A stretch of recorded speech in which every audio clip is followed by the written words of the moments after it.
اپنی دستار پر، اپنے رہن سہن پر جو فخر محسوس کرتا ہے، اس سارے فخر اور مباحات کو اللہ کے ہاں قربان کر دینے کا نام حج ہے۔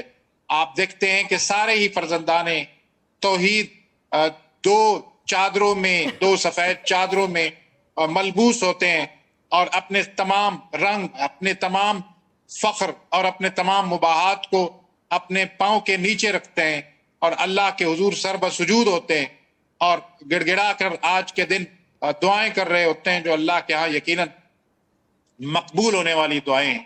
اس سب کا اصل میں فلسفہ کیا ہے؟ جی فلسفہ یہ ہے کہ یگانگت، فلسفہ یہ ہے کہ یک رنگی، فلسفہ یہ ہے کہ اللہ اور اس کے رسول صلی اللہ علیہ وآلہ وسلم کے احکامات کے سامنے جبین نیاز کو جھکانے کا نام ہے۔ اور پھر اصل بات جو قرآن ہمیں بتاتا ہے کہ قائم ہو جاؤ اپنے باپ ابراہیم کے ملت پر، ملت ابیکم ابراہیم وسماکم المسلمین من قبل وفی ھذا۔ اللہ کا کریم سورہ حج کی اس آخری آیت میں ہمیں بتاتے ہیں کہ قائم ہو جاؤ اپنے باپ ابراہیم کی ملت پر، وسماکم المسلمین من قبل وفی ھذا، جس امت کا نام پہلے بھی مسلم تھا اور اس قرآن میں بھی اس کا نام مسلم ہے۔ تو ہماری پہچان، ہماری شناخت مسلمان کی شناخت ہے۔ باقی ساری شناختیں جو ہیں وہ اس بڑی شناخت کے اندر سب مرج ہو جاتی ہیں۔ آج کے دن کا یہ پیغام ہے کہ امت مسلمہ یکجا ہے اور اللہ کے حضور ایک ہی رنگ میں، ایک ہی زبان پر کلمات کے ساتھ جمع ہے۔ یہ سمبولک پریزنس جو اس وقت عرفات کے اندر ہے، وہی پریزنس سب کے دلوں کے ساتھ، روحوں کے ساتھ پوری دنیا میں اس وقت موجود ہے۔ اور اس کا ریفلیکشن صرف ایک دن کے لیے نہیں ہے، ایک لمحے کے لیے نہیں ہے، یا کچھ لمحات کے لیے نہیں ہے، بلکہ یہ ہمیشگی کے لیے ہے۔ اور اس کا اظہار محض زبانوں سے نہیں ہونا چاہیے، یقیناً بلکہ ہمارے ایٹیٹیوڈ سے ہونا چاہیے۔ اور وہ لوگ جن کو اللہ نے چن لیا ہے، جو چنیدہ ہیں، قرآن کی زبان میں ہوا اجتباکم، یعنی تمہیں چن لیا گیا ہے اور وہ وہاں پر موجود ہیں، ان کے جو قلبی کیفیت اس وقت حج کے دوران ہے، وہی قلبی کیفیت مسلسل ہونی چاہیے، اور اپنے گھروں پر، اپنے ملکوں میں، اپنے خطوں میں واپس جا کر بھی اسی کیفیت کی سرشاری ہونی چاہیے، اور اس سرشاری کا اظہار معاشرے کے اندر ایک خوشبو کے ساتھ، ایک نور کے پرتاؤ کے ساتھ ہونا چاہیے۔ یہی حج کی اصل روح ہے، اور اس روح سے اللہ تعالیٰ پوری امت کو جو ہے وہ معطر کرے، مطہر کرے اور منور کرے۔ یقیناً ایسا ہی ہے۔ آج کے ایک اور مہمان گرامی بھی ناظرین ہمارے ساتھ موجود ہیں، خوش آمدید کہنا چاہیں گے۔ اسلامک اسکالر ہیں، مذہبی مسائل پہ جب بھی ہم ان سے گائیڈ لائن لینا چاہتے ہیں، بڑی دل جمی کے ساتھ، بڑے انٹرسٹنگ وے میں ہمیں سمجھاتے بھی ہیں اور گائیڈ کرتے بھی ہیں۔ جناب میر اشتیاق احمد صاحب، خوش آمدید کہنا چاہیں گے۔ آج کے دن کی مبارکباد بھی میں آپ کو پیش کرنا چاہوں گی، ساتھ ہی آپ سے گزارش کرنا چاہیں گے، جو بات ابھی پروفیسر ڈاکٹر عبدالباسط مجاہد صاحب نے کی، بڑی خوبصورتی کے ساتھ انہوں نے اس پیغام کو واضح کیا کہ فلسفہ حج کیا ہے۔ یہ یگانیت کا ہمیں پیغام دیتا ہے، یہ ہمیں ایک زبان، ایک رنگ اور ایک ہی کلمہ گو ہونے کا ایک درس دیتا ہے، ایک پریکٹیکل پریکٹس دیتا ہے، ایک ایسی پریکٹیکل امپلیمنٹیشن جس کی آج دنیا کو ضرورت ہے۔ فرمائیے گا۔ بسم اللہ الرحمن الرحیم۔ شکریہ ہما، میں بھی آپ کو اور آپ کی وساطت سے سچ ٹی وی کے جملہ ناظرین کو آج کے اس مبارک دن یوم عرفہ کی، جو آج ہم نے گزارا، اور آنے والا دن جو حج کا، ہمارا عید کا اور قربانی کا دن ہے، ہمارا بڑا تہوار ہے، ان دونوں کی مبارکباد پیش کرتے ہوئے بات کو آگے بڑھانا چاہتا ہوں۔ یقیناً جو بات آپ میں کی ہے، جو مہمان نے بات کی، ایسے ہی ہے۔ یہ ہماری اسلام جو دین ہے، یہ دین اجتماعیت، انفرادیت، اور اپنے اپنی ڈیڑھ اینٹ کی مسجد بنانے کے بجائے وہی اللہ ہے جس کی عبادت ہم گھر میں کرتے ہیں، اور اسی کی عبادت ہم مساجد اور بڑے مراکز پر جا کر کرتے ہیں۔ عبادت اسی کی ہے، بلکہ اعلان نبی علیہ الصلوۃ والسلام کی زبان حق ترجمان سے اللہ پاک نے کروایا، جس میں قربانی کا ذکر بھی ہے، جس میں نماز کا ذکر بھی ہے، جس میں ساری عبادتوں کا ذکر ہے۔ بالکل۔ قل ان صلاتی ونسکی ومحیای ومماتی للہ رب العالمین، اے حبیب کہہ دیجئے کہ میری نماز، میری قربانی اور میرا سب کچھ اللہ رب العالمین کے لیے ہے۔ جب یہ اعلان ہے تو ہماری عبادت تو خدا کے لیے، بے اور شک خدائے بزرگ کو برتر ہر جگہ سنتا اور دیکھتا ہے. پھر مسجد میں جا کر 5 وقت کی نماز، پھر ہفتے بعد ایک بڑا اجتماع پورے علاقے کا، قصبے کا یا شہر کا جمعے کا، پھر اس کے بعد عیدین کا اجتماع ہے، اور سب سے بڑا اجتماع حج کا اجتماع، اس میں سے رکن اعظم جیسے آج ادا ہوا، یعنی وقوف عرفہ. تو یہ ایک سمبولک ایک چیز ہے، میسج ہے پوری دنیا کے لیے بھی اور خود امت مسلمہ کے لیے.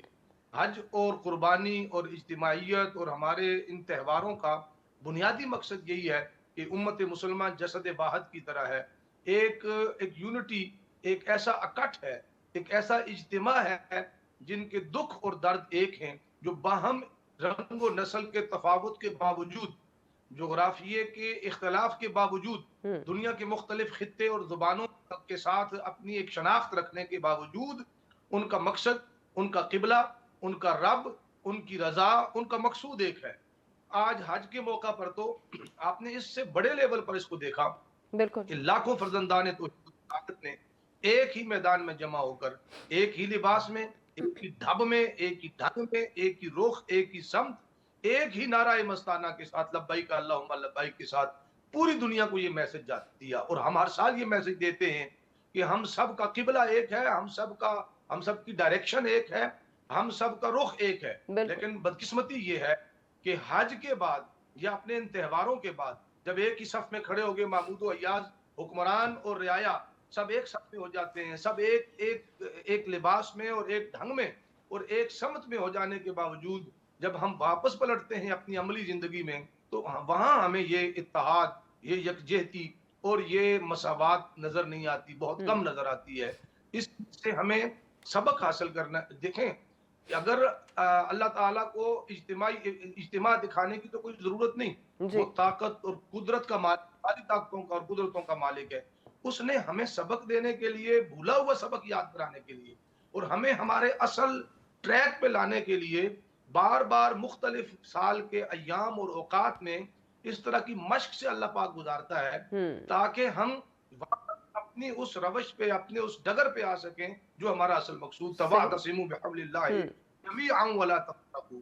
میں سمجھتا ہوں حج کی اور عیدین کی اور ہوں جمعوں کی اور اس طرح کے ہوں اجتماع کی سب سے بڑی جو اس کے اچھا پیچھے میر صاحب، یہ ضرورت اور بڑی بڑی مقصدیت ہے. اہم بات سر آپ کر رہے ہیں. ناظرین، اسی گفتگو کے سلسلے کو آگے بڑھائیں گے، ایک بریک کی جانب بڑھیں، ساتھ رہیے. ویلکم بیک ناظرین. پروگرام میں ایک مرتبہ پھر سے آپ کو کہیں گے خوش آمدید. فلسفہ حج اور فلسفہ قربانی، اس کی جانب ہم بڑھیں گے. اب کہ سنت ابراہیمی کی ادائیگی محض ایک پریکٹس نہیں، بلکہ اس کا اصل مادہ، اس کی اصل پرپس اور اس کا جو بیسک ایسنس ہے وہ جاننا آج کی نسل کے لیے کتنا ضروری ہے. علامہ امیر اشتیاق احمد صاحب، آپ سے گزارش کرنا چاہیں گے، فلسفہ قربانی، سنت ابراہیمی کی ادائیگی، یقیناً ہر کوئی جب اس کی پریکٹیکل ہم جو ہے وہ امپلیمنٹیشن دیکھتے ہیں تو بڑے دل جمی کے ساتھ، بڑے جوش و خروش کے ساتھ، اور ایک ہمیں ایفرٹ نظر آتی ہے ہر مسلمان کی جانب سے. لیکن جو اس کا بیسک ایسنس ہے، جو اس کا بیسک پرپس ہے، جو اس کا اصل مادہ ہے، میں چاہوں گی تھوڑا سا آپ اس کو بیان کریں. دیکھیے عما، اللہ کے پیارے نبی حضرت ابراہیم خلیل اللہ علیہ السلام نے خواب دیکھا اور وہ اپنے بیٹے سے خواب بیان کرتے ہیں کہ انی ارا فی المنام انی اذبحک فانظر ماذا تری. وہ آگے سے بیٹا کہتے ہیں یا ابت افعل ما تؤمر ستجدنی انشاءاللہ من الصابرین. اس کے اندر تقریباً قربانی کا سارا فلسفہ بیان ہو گیا. ابراہیم علیہ السلام کو اللہ پاک نے فرزند عطا فرمایا عمر کے پچھلے حصے میں، جی اور وہ بھی اولاد بڑی پیاری چیز ہوتی ہے. اور قرآن مجید میں بھی اللہ پاک نے ارشاد فرمایا انما اموالکم و اولادکم فتنہ. اولاد جو ہے وہ انسان کے لیے ایک بڑی آزمائش ہوتی ہے. یقیناً. اور آپ عملی زندگی میں اس کی کئی مثالیں ہوں گی، ہماری اپنی زندگیوں میں اس کی مثالیں ہیں کہ انسان اپنے لیے تو بہت سارے مشقتوں اور مصیبتوں اور پریشانیوں کو برداشت کر لیتا ہے، لیکن اولاد کو کانٹا بھی چبھے یہ کسی کو گوارا نہیں ہوتا. یقیناً. اولاد کا دکھ ایسا دکھ ہوتا ہے کہ وہ کوئی بھی برداشت نہیں کر سکتا. اس کے لیے کسی مسلمان اور کافر کی بات بھی نہیں، یہ انسان کی فطرت اور جبلت کے اندر رکھ دیا گیا ہے. اب ایک تو اولاد، پھر اولاد پچھلی عمر کی، پھر اس کے ساتھ انتہا درجے کی محبت. اللہ پاک نے اپنے خلیل کو آزمایا اور ان کو اس اولاد کے قربانی کی طرف اللہ پاک نے رہنمائی فرمائی اور اشارہ فرمایا. فرزند کی بھی کمال تربیت جناب ابراہیم علیہ السلام نے کی تھی. جب آپ نے انہیں، اب قرآن مجید کا اسلوب دیکھیے، ابراہیم علیہ السلام یہ فرما رہے ہیں کہ میں نے یہ خواب میں دیکھا ہے کہ میں تجھے ذبح کر رہا ہوں. بیٹا نہیں کہتا ٹھیک ہے ابا جی آپ کا یہ خواب ہے، خواب ہی تو ہے، نہیں، بیٹا کہتا ہے افعل ما تؤمر، ابا جی وہ کر گزریے جس کا آپ کو حکم دیا گیا ہے۔ سبحان اللہ. یعنی وہ بھی سمجھتے ہیں کہ کا خواب ہے اور پیغمبر کا خواب کوئی عام چیز نہیں ہوتی، اس پر بہت سارا کلام ہو سکتا ہے لیکن ہم اپنے ٹارگٹ پہ جاتے ہیں۔ بیٹا کہتا ہے آپ مجھے صبر کرنے والوں میں سے پائیں گے۔ ابراہیم علیہ السلام پورے عزم کے ساتھ، پورے اس یعنی نیت اور انٹینشن کے ساتھ اپنے بیٹے کو لٹا دیتے ہیں، چھری اس کے حلق پہ چلا دیتے ہیں۔ ان دا مین وائل اللہ پاک نے بیٹے کو بدل کر اس کی جگہ پہ ففدیناہ بذبح عظیم، ذبیحہ کو بدل دیا گیا، وہاں کو جنت سے یا جہاں سے بھی اللہ نے چاہا جانور بھیج دیا اور بیٹے کو بچا لیا۔ اب یہاں بنیادی طور پر چیز یہ تھی کہ لن تنالوا البر حتى تنفقوا مما تحبون، ہمیں قرآن مجید نے یہ رہنمائی مہیا کی ہے کہ تم اس وقت تک اللہ کی راہ میں خرچ کرنے اور اللہ کی راہ میں کچھ پیش کرنے کے کمال کو نہیں پہنچ سکتے ہو جب تک تم اپنی پسندیدہ چیز اس کی راہ میں قربان نہ کرو۔ یہ تو خود سے بندے انٹینشن سے کوئی چیز قربان کرنے کی بات ہے، جب حکم مل جائے تو پھر تو چون چرا کی گنجائش نہیں ہوتی۔ اور ابراہیم خلیل اللہ جیسی شخصیت کیسے اللہ کے حکم سے آگے پیچھے جا سکتی تھی؟ پہلی آزمائش ان پہ یہ آئی کہ بیوی اور بچے کو بے آب ہو گیا زمین میں، مکہ کے بیابانوں میں چھوڑ کر چلے جانے کا حکم ملا، اور آپ نے اپنی بیوی اور بچے کو بغیر کسی سہارے کے، اللہ وحدہ لا شریک کے سہارے پر، ظاہری کسی سہارے کے بغیر چھوڑ دیا، بغیر کسی سامان و ساز و سامان کے اور کسی رخت سفر کے۔ پھر اس کے بعد جوانی میں دوسری آزمائش یہی کہ انہیں ذبح کرو، تو ابراہیم علیہ السلام اس پر بھی پورے اترے۔ اللہ پاک فرماتا ہے کہ ہم نے وَإِذِ ابْتَلَىٰ ابراہیم، ہم نے جناب ابراہیم کو مختلف آزمائشوں میں جانچا، پرکھا، اور ابراہیم فَأَتَمَّهُنْ، اس کے اندر ابراہیم جو ہے نا وہ پورے اترے۔ پھر اللہ پاک نے انہیں یہ انعام عطا کہ انہیں پوری انسانیت کا امام بنا دیا۔ بالکل اب اس ایسے میں ہی ہمارے لیے جی سبق جی کہ آپ جو اللہ کے ساتھ ایک رشتہ استوار کرتے ہیں، بندگی کا رشتہ ہے، غلامی کا رشتہ ہے، عبدیت کا رشتہ ہے، اس کے اندر اللہ کی رضا ہمیشہ سر فہرست رہے۔ اب ابراہیم علیہ السلام نے تو وہاں یہ صرف بچہ قربان کرنے کا قصد نہیں کیا ہوا، ہمیں سمجھنے کی یہ ہے کہ انہوں نے اپنی چاہت کو قربان کیا اللہ کی بارگاہ میں، انہوں نے اپنی محبت کو قربان کیا اللہ کی محبت کے سامنے، انہوں نے اپنی خواہش کو قربان کیا اللہ کی وہاں خواہش انہوں نے یہ نہیں کہا ہے اللہ میرے پاس یہ اکلوتی اولاد ہے، میرا واحد سہارا ہے، میں اسے بہت پیار کرتا ہوں، میں اسے کیسے قربان کر سکتا ہوں۔ میر صاحب میں آپ کی بات کو ہی کنٹینیو کرنا چاہوں گی، بڑی خوبصورتی کے ساتھ آپ نے فلسفہ قربانی بیان کیا ہے۔ جی جی فرمائیے گا۔ آج ہم جانور تو قربان کرتے ہیں لیکن اپنی خواہشوں کو قربان نہیں کرتے، یقیناً ایسے ہی اپنے نفس کی جو مختلف چاہتے ہیں نا، انہیں کو، حسد کو، کینہ کو، بغض کو، اپنا مال کرنے کو، دنیا کی حوث پرستی کو قربان نہیں کرتے۔ سنت ابراہیمی صرف جانور قربان کرنا نہیں، ہم اپنے ناظرین کو یہ عرض کرنا چاہتے ہیں، سنت ابراہیمی یہ ہے کہ اللہ کی رضا پر اپنی رضا کو قربان کرنا، اللہ کی چاہت پر اپنی چاہتوں کو قربان کرنا، اور جو اللہ چاہتا ہے کہ ان کو چھوڑ دو، ان تمام چیزوں کو ترک کرنا، دراصل سنت ابراہیمی کا اصل فلسفہ ہے۔ بے شک ایسا ہی ہے۔ ڈاکٹر صاحب کنٹینیو کیجئے گا، فلسفہ قربانی، اصل مقصد، اصل پرپس، اور آج یہ سمجھنا کتنا ضروری ہے۔ جی دیکھیے، اہم بات یہی ہے کہ یہ جو ہم نماز پڑھنے سے پہلے گویا نیت جو ہمیں سکھائی گئی ہے وہ اصل میں ابراہیم خلیل اللہ کے الفاظ ہیں علیہ السلام کے، جو اللہ نے ہمیں سکھائے ہیں، اور اس کی روح کو جاننا ہی گویا حج کی روح کو جاننا بھی ہے، قربانی کے فلسفے کو جاننا بھی ہے، ساری عبادات کی روح کو جاننا بھی ہے۔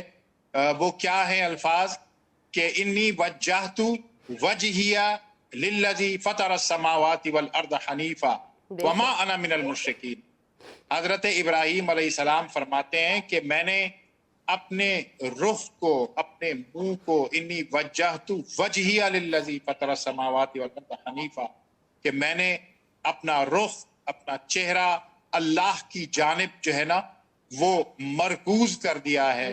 اور جو وہ کون ہے جس نے زمین اور آسمان کو بنایا ہے، اور میں خالص ہو کر اس کی جانب متوجہ ہو گیا ہوں۔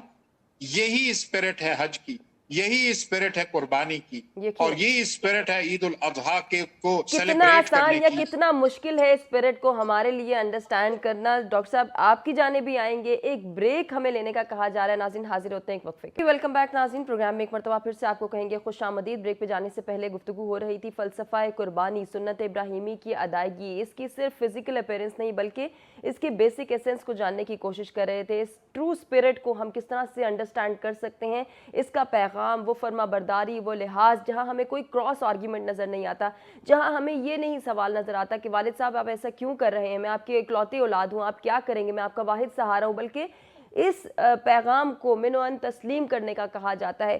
یہ جو باپ بیٹے کی کنورسیشن ہے، یہ ہمیں کیا پیغام دیتی ہے، آج اس کو سمجھنا ہمارے لیے کتنا ضروری ہے، ڈاکٹر صاحب فرمائیے گا۔ دیکھیے، سب سے اہم بات یہ ہے کہ حضرت ابراہیم علیہ السلام کو جو مقام بلند جس پر اللہ رب العزت نے انہیں سرفراز کیا ہے، وہ بہت ساری آزمائشوں سے کندن بن کر نکلنے کے بعد ہے۔ آج بھی سبھی کے لیے جو ایک مثال کے طور پر حضرت ابراہیم علیہ السلام اللہ رب العزت نے ہمیں بتائے ہیں، وہ اسی وجہ سے ہے کہ اپنی عزیز ترین متاع کو اللہ کے راستے میں قربان کرنے کا حکم آئے تو پھر سرے منہ انحراف کی گنجائش نہیں ہے، بلکہ یہ کلمات اپنی زبان پر رکھتے ہوئے ہر چیز کو تج دینا، قربان کر دینا ہی اصل میں مسلمان ہونا ہے، اصل میں یہی ایمان کا جوہر ہے، اور یہی قربانی اور حج کا جوہر بھی ہے۔ وہ جیسا کہ ہم پہلے بھی اس پروگرام میں تذکرہ کر چکے ہیں کہ ان صلاتی و نسکی و محیای و مماتی للہ رب العالمین، کہ بے شک میری جو نماز ہے، میری عبادات ہیں، میری قربانی ہے، میرا جینا اور مرنا ہے، وہ اللہ رب العالمین کے لیے ہے۔ اس کا سمبولک اظہار ہوتا ہے جو جب حضرت ابراہیم علیہ السلام کو اللہ نے جو جو حکم دیے اس پر انہوں نے بہت ہی اعتماد کے ساتھ، بہت ہی ایقان کے ساتھ عمل کر کے دکھایا۔ وہ بت شکنی ہو، وہ نمرود کی آگ میں جھونکا جانا ہو، وہ اپنی شریکہ حیات کو اور اپنے کم سن بڑھاپے کی اولاد، عزیز از جان بچے کو بیابان اور بے آب و گیاہ جگہ پر چھوڑ دینا ہو، یا پھر اللہ کے راستے میں یہ حکم ملنا کہ اپنے اس بیٹے کو اللہ کے راستے پر قربان کر دیں، تو یہ باتیں وہ جو قرآن کہتا ہے نا لما تقولون ما لا تفعلون، وہ باتیں تم کہتے کیوں جس پر عمل نہیں کرتے۔ یہ اسی لیے کہا گیا کہ حضرت ابراہیم علیہ السلام نے تو جو بات کہی اس پر عمل کر کے دکھا دیا، اور پھر اس کے بعد جس مقام بلند پر وہ سرفراز ہوئے ہیں، ابو الانبیاء کا جو لقب ملا ہے، اور سارے ہی انبیاء ان کے بعد آنے والے ان کی اولاد میں سے ہیں، یہ مقام جو ملتا ہے، اور آپ دیکھیں کہ یہی وہ مقام ہے جس کی بنیاد پر ہم ہر نماز میں ان پر اور ان کی آل پر درود بھیجتے ہیں۔ یہ مقام یوں ہی تو نہیں ملتا۔ آج کے لیے بھی ہمارے لیے یہ سبق ہے کہ جو لوگ آج بھی آزمائشوں پر صبر کے ساتھ اور رضا کے ساتھ، آمادگی کے ساتھ اپنا سب کچھ تک دیتے ہیں، وہ گویا جو اسوہ ابراہیمی ہے اس پر عمل کر رہے ہوتے ہیں، اور اس پر عمل کرنا پھر انسان کو بلندی کی طرف لے کر جاتا ہے۔ یہ مشکل کام ہے، یہ آسان کام نہیں ہے، اور اس میں جگہ جگہ شیطان کے وساوس بھی ہمارے سامنے آتے ہیں، اور انسان کا اپنا نفس بھی انسان کو بدراہ کرنے کی کوشش کرتا ہے۔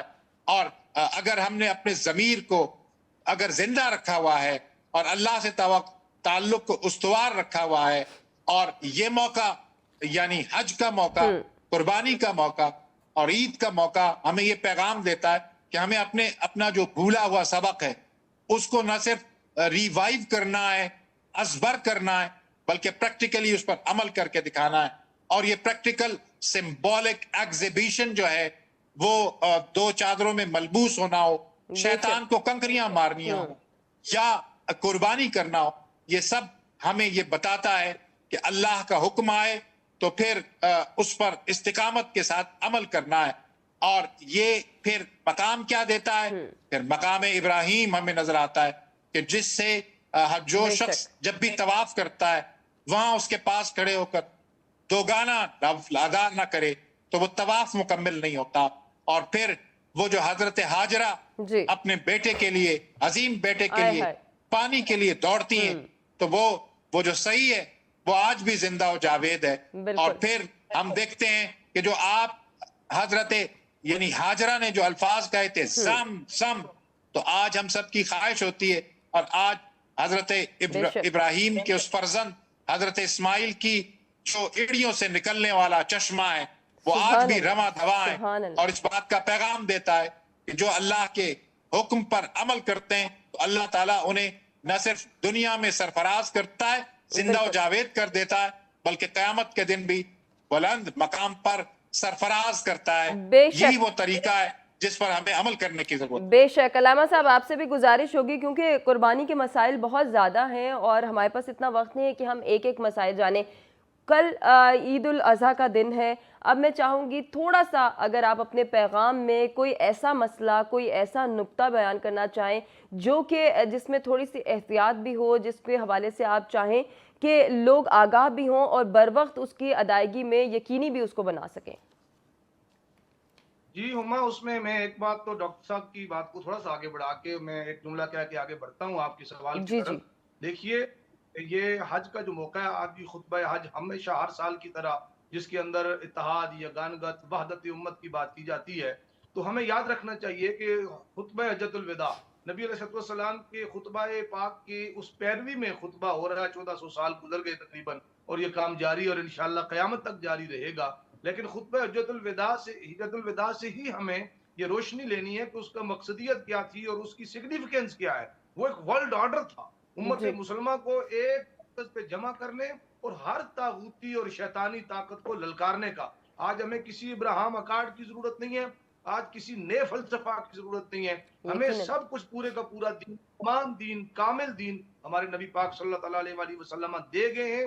اس میں اگر ہم جسد واحد کہا، ایک دیوار کی مانند کہا امت کو، اور یہ حج کے دنوں میں بھولے سبق کو یاد کرنے کے یہ مختلف مظاہر ہیں، اور ہمیں یاد کرنا چاہیے عوام کو بھی، حکمرانوں کو بھی امت کے، کہ آج جو فلسطین کی صورتحال ہے، جو کشمیر اور دنیا کے دیگر خطوں کی جو صورتحال ہے، داخلی انتشار، پھر ایران اور امریکہ کا یا اسرائیل کا جو یہ ہمارے سامنے ایک کنفلکٹ ہے اور یہ اتنا بڑا ایک فتنہ ہے، ان ساری چیزوں کو پیش نظر رکھتے ہوئے امت مسلمہ کو نئی صف بندی کی اور اپنے سارے کے سارے معاملات کو دوبارہ سے ریوزٹ کر کے ایک مرکز پر جمع ہو کر ایک قوت اور ایک طاقت کا اظہار کرنے کی ضرورت ہے. رہ گیا قربانی کے حوالے سے جو آپ نے پوچھا کہ خاص پیغام، دیکھیے ایک تو یہ اجتماعات ہمارے یکجہتی اور ہمارے اتحاد کو ظاہر کرتے ہیں. وہاں عید قربان بطور خاص جذبہ ایثار کو پروان چڑھاتا ہے. قربانی دوسروں کا احساس، وہ لوگ جن کے پاس وسائل کی کمی ہے، جن کے پاس خوراک یا اجناس یا روزمرہ کی ضرورتوں کی کمی ہے، انہیں اپنے ساتھ زکوٰۃ کے ذریعے سے، صدقات کے ذریعے سے اور قربانی کے ذریعے سے انہیں بھی اپنی خوشیوں میں شریک کرنا ہے، انہیں بھی کھانے اور اپنے دیگر جو اللہ کی نعمتیں ہیں ان میں شریک کرنا ہے. جب آپ قربانی کریں تو بہت سارے لوگ دیکھا کہ ہر چند کے فقہ کی کتابوں میں مسائل موجود ہیں کہ آپ اپنی ڈسکریشن پر اس کے گوشت کی تقسیم وغیرہ کر سکتے ہیں. لیکن جو ہمارے ہاں ایک اچھا مربجہ مستحب طریقہ جو چل رہا ہے کہ اس کے 3 حصے کر دیں، غربا مساکین کو اس میں سے ایک حصہ دے دیں، ایک حصہ اس کا آپ اپنے اعزا اقربا کو دے دیں، کیونکہ اقربا کا ایک الگ سے حصہ ہوتا ہے آپ کی محبت، آپ کے وسائل کے اندر اللہ پاک نے انہیں کافی حد تک شریک کیا ہے. اور پھر تیسرا حصہ آپ بے شک آپ یا سارا قربان کر دیں یا میکسیمم رکھ لیں، اجازت تو ہے، لیکن فلسفہ قربانی جو ہے اور جو اس کی مقصدیت ہے وہ اس وقت مدھم پڑ جائے گی، کمزور ہو جائے گی، ماند پڑ جائے گی جب آپ مستحقین کو اس میں شامل نہیں کریں گے. آج کے ہمارے ملک کے میں افراتفری کے دور میں وسائل کی قلت اور بحران کی اور زیادہ ضرورت ہے. آج تو سفید پوشی لوگوں کی قائم رکھنا انتہائی مشکل ہو گیا ہے، اور روزمرہ کی روٹی ہے اس کے لالے پڑے ہوئے لوگوں کو ایک تو ہمارے حکمرانوں کو اللہ پاک سوچنے کی، سمجھنے کی توفیق عطا فرمائے اور بین الاقوامی اللہ پاک ہمارے موافق کر دے.